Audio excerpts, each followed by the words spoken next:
Fala jovens, tudo bem? No vídeo de hoje a gente vai falar um pouco sobre bases.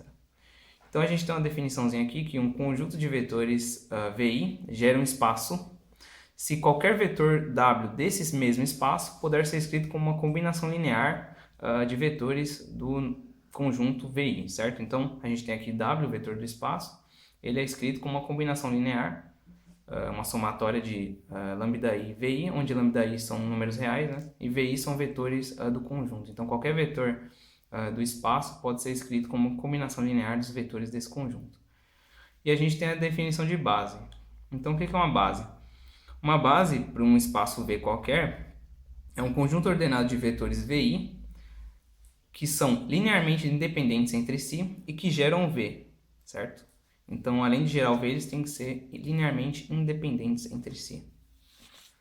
A gente também pode definir a soma de ponto com vetor. Então, se a gente pegar um ponto P e um vetor V, a gente define a soma de ponto com vetor como a gente tem aqui, ó, P mais V é igual a Q, sendo que para fazer essa soma, geometricamente seria a gente pega o ponto P, escolhe um representante de V que tem como início o ponto P, e essa soma será igual ao ponto que está no final do nosso representante, que está aqui eu escrevi como Q.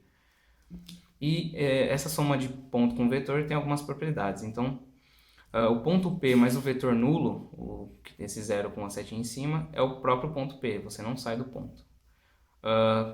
Se você tiver a soma de P mais U mais um vetor U e igual a P mais outro vetor V, isso só acontece se os dois vetores são iguais. A terceira propriedade aqui, se você tiver um ponto mais um vetor e depois você somar um vetor, você pode associar os dois vetores. Então, você pode primeiro somar os dois vetores para depois somar, pegar o ponto e somar a quantidade desses dois vetores somados. A quarta propriedade é se você pegar um ponto P e somar um vetor U, você vai ter um ponto Q, certo? E se você tirar o vetor U, você vai retornar ao mesmo ponto, ou seja, você vai ter P como o resultado.